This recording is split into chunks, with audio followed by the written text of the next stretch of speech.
Afternoon, everyone, and welcome to today's webinar, the Stop School Violence Specialized Training and Technical Assistance Program, hosted by the Bureau of Justice Assistance. At this time, it's my pleasure to introduce David Adams, Senior Policy Advisor with the Bureau of Justice Assistance, for some welcoming remarks and to begin the presentation. David? Thanks, Daryl. My name is David Adams, and I'm a Senior Policy Advisor with the Bureau of Justice Assistance. I currently oversee the Students, Teachers, Officers Preventing School Violence or Stop School Violence program. Today's webinar is to go over the basics of our new solicitation, which is a Specialized Training and Technical Assistance program. We'll go over the program, eligibility, solicitation categories, things to keep in mind when you're drafting your application, a few FAQs, and we'll provide some resources available for grant applicants, and then finally we'll complete with some questions. Next. Here on this slide, you see a little bit of background about the STOP TTA, Specialized TTA program. It's designed to improve K-12 school security by providing students and teachers with tools they need to recognize, respond quickly to, and help prevent acts of violence and ensure a positive school climate. This Specialized Training and Technical Assistance program is intended to enhance the capacity of educational and other professionals who work with school-age populations to recognize a combination of factors that may lead to school violence and address the service needs of those students. Next slide. Eligibility for this solicitation is on this slide. It's similar to the eligibility for our Stop School Violence program. We do include state governments in the eligibility for this TTA program because there are many states that have school safety centers that have the capacity to deliver training not only in their state, but as well as statewide, nationwide, and also institutions of higher education that are state-supported institutions also have that capability, and they normally would apply as a state government entity. Next slide. Little information about the solicitation categories. The solicitation has 3 categories. The first is training and technical assistance for law enforcement who work in schools and or with school-age populations.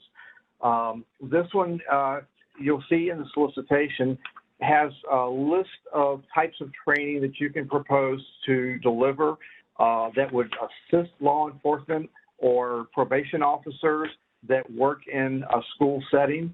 You do not necessarily have to create new training that fit into these topics. If you already have training and you're looking for the ability to deliver this for free to other schools around the country or deliver to schools around the country, you would describe what your plan is for delivery of the various topics that are covered in the solicitation, and just to name a few of those, incident reporting and data collection, procedural justice, de-escalation and conflict resolution, child development, teen dating violence and sexual assault, FERPA, which is the Family Educational Rights and Privacy Act, the individual education programs, including training on Title II of the Americans with Disabilities Act and requirement that SROs must make reasonable modifications when necessary to interact with young people with disabilities, civil rights and protected classes, as well as constitutional rights. It could be any bullying prevention. There's a whole host of training that is listed in the solicitation under this category. For all 3 of the categories that are listed here, there are specific deliverables that have to be completed by anyone who is awarded under that particular category. And all training provided with BJA funding must provide a mechanism for pre and post testing of the knowledge gained and other impact assessments. All TTA providers must coordinate with the National Center for School Safety, which is our national Stop TTA TTA Center and BJA's National Training and Technical Assistance Center. All providers must develop an online project management tool that helps govern the management of the project to which BJA has access. And all providers must include the use of students' perspectives and parents' perspectives in the development of any new resources and activities that you would be creating. You may ask this question, if you have a national TTA provider, why are you posting a solicitation for another TTA provider, or in this case, 3, because we would be making one award under each category to a different entity under each category. The answer to that question is the National Center for School Safety, which is a project of the University of Michigan's School of Public Health, is their main task is to provide training and technical assistance to STOP grantees, both the BJA STOP grantees and the COPS office STOP grantees. So if they do a learning community, it has to be open to the STOP grantees first, and that usually means that all the slots are taken up by STOP grantees. This solicitation enables us to put training and technical assistance out to on a nationwide basis for anyone who's looking for the particular types of services that's being provided under this solicitation. And that's something that the National Center for School Safety is not tasked with doing under their current cooperative agreement. The Category 2 is training and technical assistance to improve responses to students in crisis, and the Category 3 is school-based community violence intervention training and technical assistance. Next slide. So I talked a little bit about Category 1 and what the purpose of Category 1 is. The award for this category is up to $2 million. It is a 24-month performance period, and it starts on October 1 of this year. Next slide. A little bit more about this category is on this slide. You'll provide technical assistance to STOP-based grantees who are using funds to implement specialized training for law enforcement. That's specifically related back to something that was added to the site-based solicitation this year.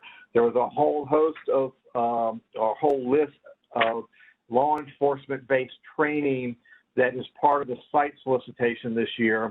That's something that was not there in the past, and therefore is not something that the national TTA provider, the National Center for School Safety, is currently doing. While they do create resources that assist law enforcement in a school setting, it is not to the extent that is being asked for in the new solicitation, which is why this category is here.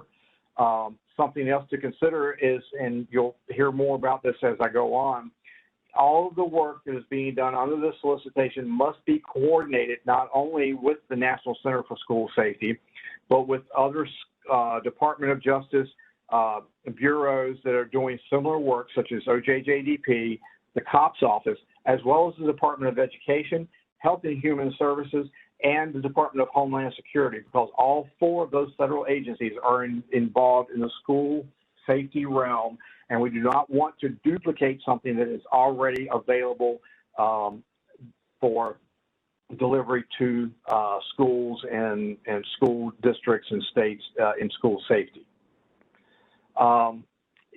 Obviously, we are expecting the TTA provider to have staff that have the sufficient expertise for the execution of the projects that we're asking to be completed. As I mentioned before, and I'll continue to mention throughout the course of the solicitation, the trainings to be delivered by request nationwide, and you can find out more about the deliverables for this specific category on pages 6 through 8 of the solicitation. Next slide. Category 2 has objectives to enhance the capacity of school resource officers and educational professionals to identify students that may have some behavioral health conditions or developmental disabilities and use best practice models to provide services to meet the individual needs of these students to effectively manage the student population during a crisis. and it includes identifying and de-escalating bystander reactions in a developmentally and culturally appropriate manner, which includes the juvenile justice and behavioral health professionals. This solicitation has a $2 million award, up to $2 million, and also has a 24-month performance period that starts on October 1 of 2022. Next slide. A little bit more about this category. You'll develop resources for schools that currently have SRO programs or are interested in implementing an SRO, mental health clinician co-response model, where if you have the type of student populations mentioned in this category, that not only an SRO would be responding, but you'd also have a mental health professional as part of a team to respond to anything that may occur in that student population. You'll be creating a program model and a toolkit that will be used for implementation nationwide. And you'll identify and develop training for that such a model. And we require that you implement the training in at least 5 sites as a pilot program. And the deliverables for this category can be found on pages 8 and 9 of solicitation. Next slide. Finally, category 3 is looking for a provider to implement a school-based community violence intervention training into the school environment. We're looking for tools that help law enforcement officers and education professionals to recognize and address a combination of individual, relationship, community, and societal factors that can contribute to the risk of youth violence. Since efforts to make school buildings and classrooms physically more secure can create certain vulnerabilities and increase the opportunity for sexual assault victimization, we're asking that you focus on developing resources for schools to assess, evaluate, and address those potential risks. The funding level for this is up to $1 million, and it also has a 24-month project period. Next slide. You'll be coordinating with local jurisdictions, both mental health and behavioral health service providers. We expect that the TTA provider would both be aware of and communicate with other key overlapping initiatives in the jurisdictions in which they're providing services. And you'll also be coordinating with the other 2 categories with federal partners, including the Department of Education, HHS, Office of Violence Against Women, to ensure there's no duplication of effort. You'll serve as a coordinator with these federal partners and support strategies related to mental and behavioral health in school settings and have coordination across various interest groups. You'll develop regular meetings to allow for dialogue among the partners involved that at a minimum would include federal partners, public and private partnerships, and special interest groups, peer support community groups, things like that, and other STOP TTA providers. Next slide. Some things to keep in mind to include in your application. There is a requirement for all 3 categories that you include a training delivery chart, and a sample of that is included in the solicitation. You must provide key personnel resumes as part of the application, your subject matter experts and those who may be managing the project. You also must include a program timeline for any major milestones, deliverables with the application. You also must include a disclosure of proposed subrecipients. In other words, if you're partnering with other organizations and you're making sub-awards to those organizations, you must include as a separate attachment with your application a disclosure that lists those subrecipients, where they are located, and the amount that you would be sub-awarding to them. That also is something that is in your budget. This makes it easy for us because we have to provide that information in part of our funding recommendation to the AAG. You'll also provide a training delivery chart, And if you have additional deliverables that you're proposing to implement beyond what is included in the solicitation, we ask that you also include that as part of the application. Next slide. You'll be working closely with me at BJA and other subject matter experts at BJA in the areas of mental health. My colleagues, they will be reviewing some of the information that you'll be submitting to me for approval. We'll have at least monthly regularly scheduled voice or video calls. All training provided with BJA funding must provide, as I said before, a mechanism for pre and post testing. And as I mentioned earlier, you'll also be coordinating with our main TTA provider, the National Center for School Safety, and our Training and Technical Assistance Center, also known as NTAC. And I've also mentioned previously that you'll be providing an online project management tool that allows BJA to be able to see we have a particular name for it at BJA. I think it's a dashboard where we can keep track of the project and the progress that's being made. And as I also mentioned, we want to include student and parent perspectives in development of any new resources that you're providing or new activities that you're creating as part of your project. Next slide. Also, when you're putting together your application, your abstract and your project narrative, please be clear and make concise statements that provide a thorough understanding of why you're developing or making enhancements and implementation of the program category. You'll describe anticipated impact on the community that you're targeting. In this case, it's a school safety community, but if you're coming in for Category 1, which has a law enforcement focus, Category 2, which focuses both on education professionals and law enforcement, you just need to be clear on why it's important that you're reaching those communities and how the proposed project will do that.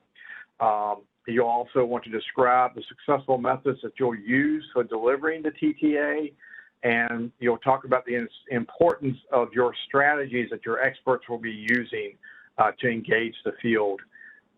And you'll finally talk about the impact of best practice approaches in planning and implementation on the program's outcomes and the role that your training and technical assistance will have in improving outcomes across the field. Next slide. So here we have some frequently asked questions. And are competitive programs under the solicitation meant for entities to apply to receive training and technical assistance? The answer to that is no. We want you to be the ones that are providing the services to the field. This is strictly a solicitation where you will be developing resources and pushing them out to the field for use. Can you apply under more than one category? No. An entity that makes an application must apply under only one category, and it would be the category that they're most have the most experience and expertise in to deliver services to the field. Next slide. So in your application, you need to you can find under application and submission information on page 12, but specifically, in order to make it to the peer review, you need to include the abstract, the narrative, and complete the web-based budget worksheet and budget narrative. But your application must include all of the items that are on the slide, which include your abstract, your narrative, your budget worksheet and narrative, the training delivery chart, the timelines, your resumes, and all of the additional attachments that are listed in the solicitation to be a complete application. And that can include your tribal resolutions if it's applicable.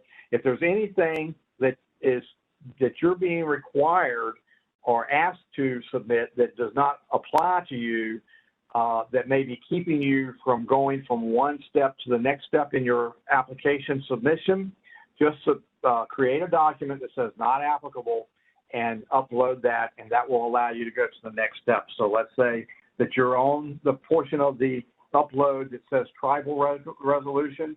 You're not a tribal agency, so you're not required to submit a tribal resolution, but it's not letting you go to the next step.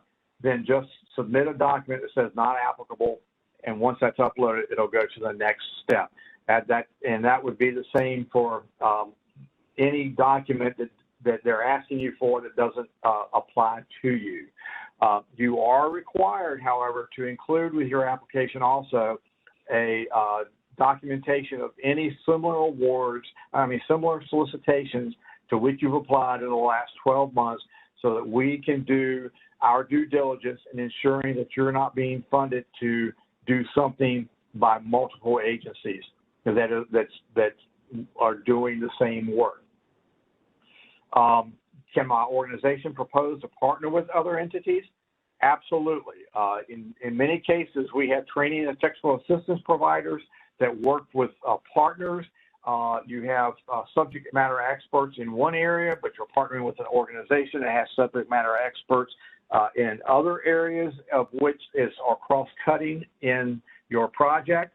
So absolutely, we allow you to partner. Only one entity can be the fiscal agent, however, so you would need to determine who is going to be the applicant, and then the other folks would be your partner subawards, or however you determine how you're going to apply. Next slide. Some BJA resources that are available for grant applicants can be found here. First, grants.gov. If you have any technical issues that while you're submitting your SF-424 or the SSLLL, these toll-free numbers are available to you 7 days a week, except for on federal holidays. There's also the web-based support, and there's also an email address. And you'll need to provide information on available federal funding opportunities for various federal agencies. Next slide. For technical assistance with just grants, you can use this information. You do have a two-step process for applying. The SF-424 and SSLLL are submitted on one date to grants.gov. Once you have done that, then it opens up just grants for you to be able to upload the rest of the application. So if you encounter any technical issues with either one of those, you can use the information for just grants or for grants.gov on being able to get assistance with those difficulties. Next slide. There's also an OJP Response Center, and we have an email address. There's a web chat opportunity. You can call a toll-free number. They're open from 10 to 6, Monday through Friday. We also urge you to subscribe to email notifications of new funding opportunities and other resources. You can sign up to receive the twice monthly Just Info newsletter, as well as the weekly funding news email. And you can do those at the website that's on this slide, ojp.gov/subscribe. And be sure to select grants/funding as an area of interest. Next slide.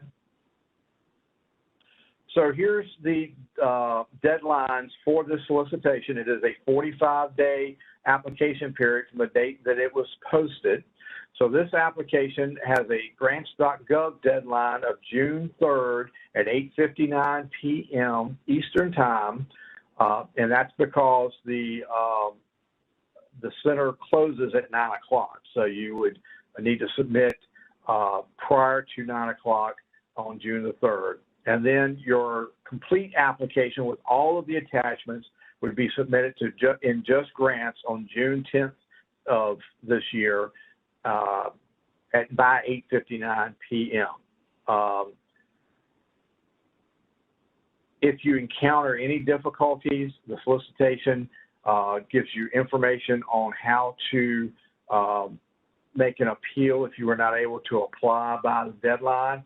I strongly recommend that you upload start uploading your forms for the various deadlines at least 72 hours before the deadline, so that if you do encounter problems, there is ample time to resolve those problems ahead of the deadline. Next slide.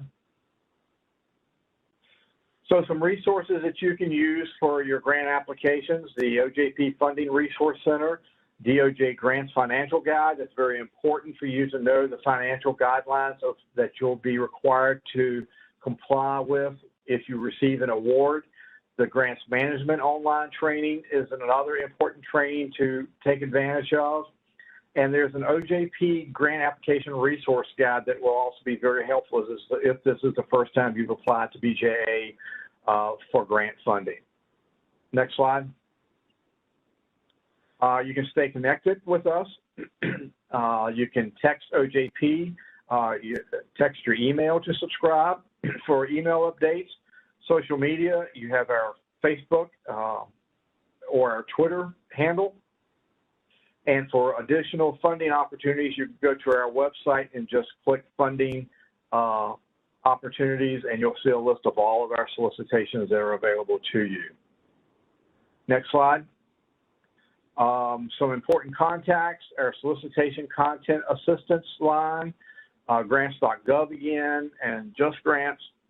All of these numbers are here, and their hours of operation, so if you need additional assistance. Next slide. And now we come to the time for questions. I will turn it back over to Daryl, and he will guide me through any questions that have been submitted. Great, thanks so much, David. Just a reminder to everybody on today's webinar that the PowerPoint recording and transcript for today will be posted to the BJA website. So you'll get an email for whoever registered when those items are posted. So be on the lookout if you need to go back to reference anything discussed today. If you do have a question, far bottom right of your screen, hit the three dots, hit Q&A, and then send to all panelists, and we'll go through those during the remaining time we have today. In the meantime, I'm just going to leave this slide up for most of the Q&A portion. If you do have any questions that can't be answered today, or you may think of after today's webinar, you can contact these three entities, either the OJP Response Center for Solicitation Assistance or the two technical programmatic entities, grants.gov and Just Grants here. So David, the first question coming in is, can the funds be used on any security infrastructure, such as security systems or the like? No, this specifically is for delivering training and technical assistance to the field, various topics of training which are listed in the solicitation. It sounds like that question is more of a question for our site-based solicitation. And in that case, if it's security, physical security, it would be more appropriate for the COPS office, School Violence Prevention Program, or SVPP solicitation that is currently open and will close, I believe, on June the 20th. If they need more information about that, they can go to the COPS website and find information on how to apply for that program.